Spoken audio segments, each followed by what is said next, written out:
আমাদের মানিক দে সিআইটিউ সভাপতি সবাই চেনেন শঙ্কর।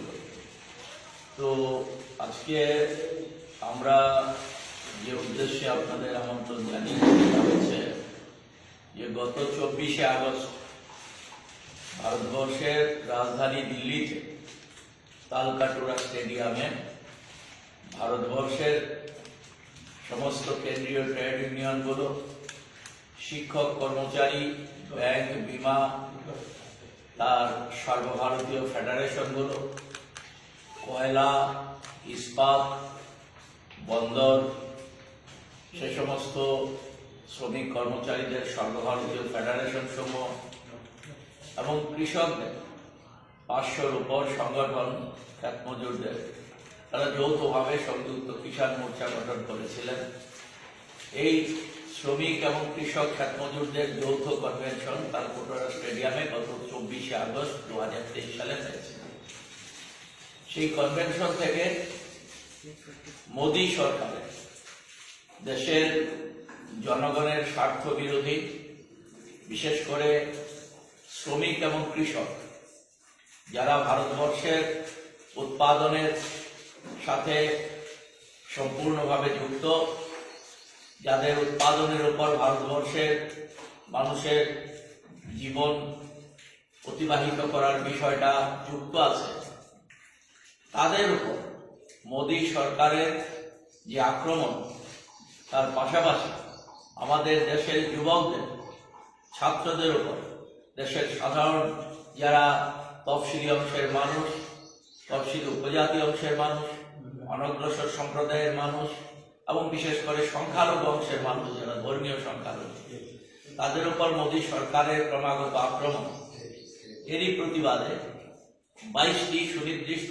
দাবিকে চিহ্নিত করে যে কনভেনশন হয়েছিল তালকাটোরা স্টেডিয়ামে, সেই কনভেনশনের হাত ধরে আওয়াজ উঠেছিল যে 26, 27, 28 নভেম্বর ভারতবর্ষের প্রতিটি রাজ্যে রাজ্যপালদের ভবন ঘেরাও করা হবে এই দাবির ভিত্তিতে। এই দাবি মানার জন্য চাপ দেওয়া হবে, চাপ সৃষ্টি করা হবে। আপনারা দেখেছেন 26, 27, 28 সারা ভারতবর্ষে প্রতিবাদ সংগঠিত হয়েছে এবং তার পরবর্তী সময় আমাদের দেশের ট্রেড ইউনিয়নগুলো তারা আহ্বান রাখেন যে শিল্প ক্ষেত্রে ধর্মঘট হবে, শিল্পে, পরিবহন, বন্দর থেকে আরম্ভ করে স্থল, জল, সমস্ত যে পরিবহনগুলো আছে সে সেক্টর, কয়লা ক্ষেত্র, লৌহ ক্ষেত্র, এই সমস্ত শিল্প ক্ষেত্রগুলোতে ধর্মঘটের আহ্বান দেওয়া হয়েছে 16ই ফেব্রুয়ারি। এবং অন্যদিকে আজকে সংযুক্ত কিষাণ মোর্চা তারা যৌথভাবে আজকে গ্রাম ভারত বন্ধের আহ্বান জানিয়েছে। এখন পর্যন্ত ভারতবর্ষের বিভিন্ন জায়গায় যে খবর, দক্ষিণ ভারত থেকে যদি আমরা দেখি তাহলে দেখবো সেখানে তুতিকোরিন বন্দর থেকে শুরু করে অধিকাংশ বন্দরগুলো স্তব্ধ হয়ে আছে। ভারতবর্ষের বিভিন্ন শিল্প ক্ষেত্রগুলো বন্ধ হয়ে আছে, কাজকর্ম থেকে শ্রমিকরা বিরত থেকে প্রতিবাদ সংগঠিত করছেন। মোদী সরকারের এই সমস্ত রাষ্ট্রায়ত্ত ক্ষেত্রগুলোকে বেসরকারি হাতে তুলে দেবার যে প্রকল্প মোদী সরকারের, তার প্রতিবাদে সর্বত্র কাজ থেকে বিরত থেকে তারা প্রতিবাদ সংগঠিত করেছে। গ্রাম ভারতে আমরা লক্ষ্য করছি গ্রামীণ ক্ষেত্রে মানুষ সমস্ত কিছু স্তব্ধ রেখে এই ধর্মঘটে সামিল হয়েছে। আমাদের ত্রিপুরাতেও আমরা দেখছি যে ত্রিপুরাতে সকাল থেকে পরিবহন ক্ষেত্রে আমরা যদিও সাধারণ ধর্মঘট ডাকি, তা সত্ত্বেও অনেক ক্ষেত্রে আমরা দেখেছি কিছু কিছু বাজারে ক্রেতা বিক্রেতার সংখ্যা কম, দোকানপাট অনেকগুলোই বন্ধ। সকাল থেকে আমরা দেখছিলাম সাধারণ ধর্মঘট না থাকা সত্ত্বেও, অর্থাৎ এই ধর্মঘটের প্রতি মানুষের যে স্বতঃস্ফূর্ত সমর্থন তা আমরা লক্ষ্য করছি। আমরা কোনো জায়গায় কোনো পিকেটিং এর ব্যবস্থা রাখিনি, আমরা জনগণের স্বতঃস্ফূর্ততার উপর ভরসা রেখেছিলাম এবং পরিবহন ক্ষেত্রে আমরা ধর্মঘটের আহ্বান জানিয়েছিলাম। আমরা দেখেছি সকাল থেকে অনেক জায়গাতে পরিবহন ক্ষেত্রে সেখানে গাড়ি ঘোড়া রাস্তায় বের হয়নি, অনেক জায়গাতে একটা দুটো গাড়ি রাস্তায় কিছুটা অগ্রসর হয়ে গেছে, কিন্তু যাত্রী সাধারণ স্বতঃস্ফূর্তভাবে আজকে এই ধর্মঘটের সমর্থনে দাঁড়িয়েছেন বলে সেখানে জনগণের এই ঋণের পর ঋণ, এত টাকা ঋণ নিচ্ছে ভারত সরকার, আমাদের রাজ্য সরকার এত টাকা ঋণ নিয়েছে, তার বিনিময়ে কোনো পরিকাঠামো তৈরি হয়েছে? কোনো পরিকাঠামো নতুন করে হাত দিয়েছে? পরিকাঠামো যা তৈরি হয়েছিল সেগুলো এখন ভগ্নদশায় আছে। এই পরিস্থিতি, তাহলে টাকা যাচ্ছে কোথায়? টাকা কাকে দিচ্ছে? বাজেটের বিরাট অংশে টাকা ডাইভার্ট করে দিচ্ছে সমস্ত কাজে, ওই ট্যাক্স মুভ করে নানা কাজে তাদেরকে পাইয়ে দিচ্ছে। এবং এই যে ধরুন এই হেলথ ইন্স্যুরেন্স স্কিমের নামে এগুলো যেগুলি করছে, সমস্ত বিমা কোম্পানিগুলো, বেসরকারি কোম্পানিগুলিকে কোটি কোটি টাকা পাওয়ার জন্য রাস্তা করেছে। কিন্তু আপনি যখন হাসপাতালে যান চিকিৎসার জন্য, এই যে বিভিন্ন স্কিমগুলো ওষুধ পায়, ইএসআই একটা স্কিম, বিশাল পরিমাণ টাকা পড়েছে। ইএসআই স্কিমে আমাদের রাজ্যে একটা হাসপাতাল, বড় হাসপাতাল হওয়ার কথা এখন হয়নি, এবং সেই হাসপাতালে যারা যায় এখন, যেটা ছোট্ট একটা আছে, এখানে যখন যায় ওষুধের দোকানে গেলে ওষুধ নেই। কেন এটা হবে? এখান থেকে কিন্তু সেন্ট্রাল গভর্নমেন্ট আমাদের কাছে খবর 60,000 কোটি টাকা জমানো টাকা এখান থেকে হাতিয়ে নিয়েছে, সরিয়ে অন্য খাতে গিয়ে খরচ করে দিয়েছে ইএসআই স্কিমে। তো শ্রমিক তার টাকা কিন্তু তার মজুরি থেকে কেটে একটা অংশ, মালিকের থেকে একটা অংশ নিয়ে কিন্তু ইএসআই স্কিম। এটা এমন না যে গভর্নমেন্টের এখানে টাকা, এটা কিন্তু তাদের প্রাপ্য অধিকার, এই টাকাটা পর্যন্ত পায় না। এই পরিস্থিতি চলছে, এবং এই পরিস্থিতি আজকে নিষ্কৃতি পাওয়ার জন্য এই আন্দোলন। যদি নীতি না পাল্টায়, আমরা খুব শর্ট টাইমের মধ্যে দিল্লিতে ট্রেড ইউনিয়নগুলো বসবে, বসে হয়তো আমাদের এই স্লোগান দিতে হবে, সরকার পাল্টাও। কারণ এই দাবিগুলো সব অর্থনৈতিক দাবি দেওয়ার কথা আমি বলছি। এটা মানুষের জীবন জীবিকার সমস্যা, দেশবাসীর সমস্যা, মানুষের সমস্যা। এই যে নীতিতে বেকার বাড়ায়, যে নীতিতে দারিদ্রতা বাড়ায়, যে নীতিতে মানুষকে না খেয়ে রাত্রে ঘুমাতে হয়, যে নীতিতে অনাহারে মানুষ মারা যায়, যে নীতিতে বাচ্চা বিক্রি করতে হয় অনাহারি মা, সেই নীতির যদি পরিবর্তন না ঘটায়, এই নীতির পরিবর্তন না ঘটালে রাজনৈতিক পরিবর্তনের স্লোগানে আমাদের নামতে হবে। এবং যেই রাজনীতি এই যে সমস্যাগুলো জন্ম দেয়, সৃষ্টি করে এবং বাড়িয়ে তুলে, সেই রাজনীতিকে পরিবর্তন করে একটা সুস্থ সমাজ এবং সুস্থ দেশ, এটা ভালো দেশ, ন্যূনতম মানুষের সমস্যাগুলো ভাববে, মানুষের অধিকার, সম্মান, মর্যাদা, ইজ্জত ফিরিয়ে দেবে, এবং আইনের শাসনটা থাকবে। এই ধরনের একটা অবস্থা তৈরি করার জন্য আমাদের রাস্তার আন্দোলন চলবে, এবং এই আন্দোলন আমরা চালিয়ে যাব, দেশবাসীর কাছে যাব, ঘরে ঘরে যাব, মানুষকে বুঝাবো।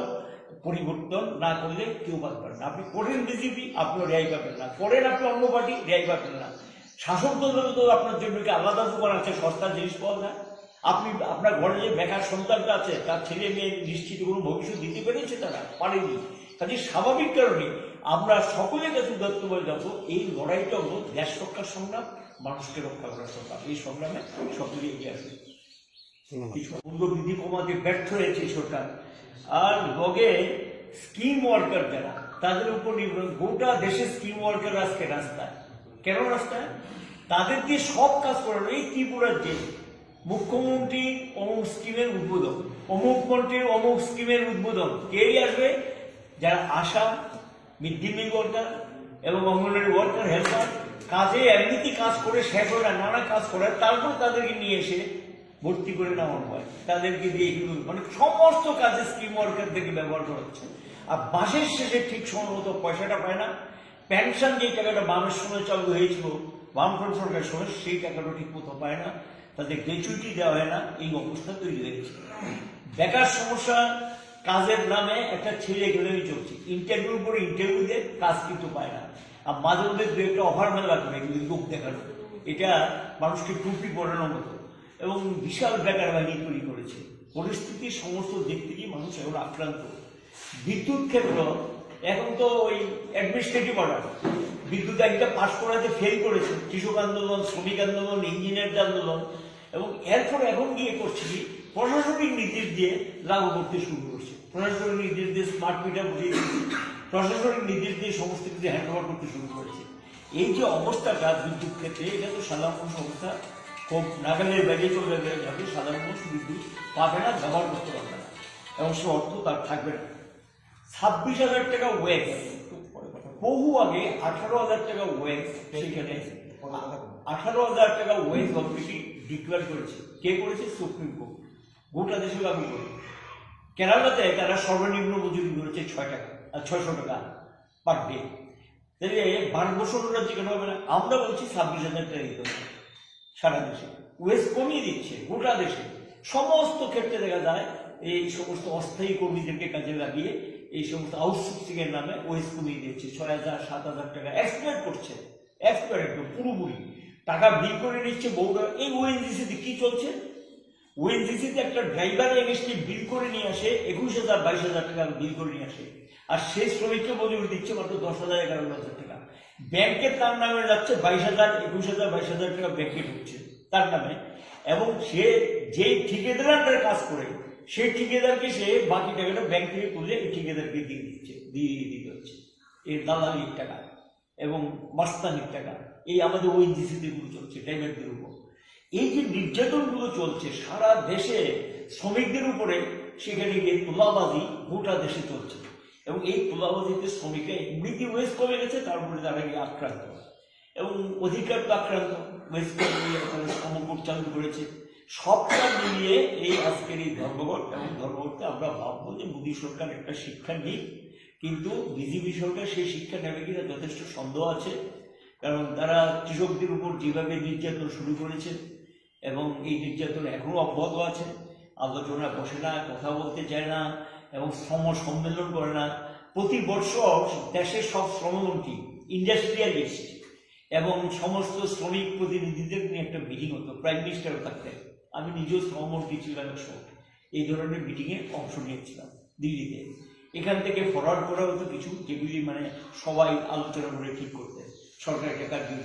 এখন এগুলো উঠেই গেছে, নরেন্দ্র মোদী সরকার ক্ষমতা আসার পর এখন সব উঠে গেছে, কিচ্ছু নেই এই অবস্থা। এবং কাজের ঘন্টা সিরিয়াস আগে নিয়ে গেছে। কাজের ঘন্টা একটা লোক 17-18 ঘন্টা কাজ করতে পারে, অসম্ভব।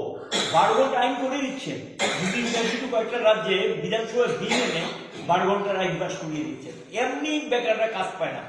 তাহলে একটা লোক যদি 12 ঘন্টা কাজ করতে, বেকারদের তো কাজ পাওয়ার সম্ভাবনা আরো কমবে, বেকার সমস্যার তীব্রতা আরো বাড়বে, আর মুনাফা কার হবে? মালিকের মুনাফা 4 ঘন্টা তাকে বেশি কাজ করাবে, মজুরি দেবে না, লাভ হবে। এবং এই সুবিধাগুলো পাইয়ে দিচ্ছে শিল্পপতিতে, তাদের নির্দেশেই কেন্দ্রীয় সরকার চলছে। তারই ফলশ্রুতি হিসাবে তাদের ফান্ডে প্রচুর টাকা জমা দেয় নির্বাচনী বৈতরণী পাশ করার জন্য।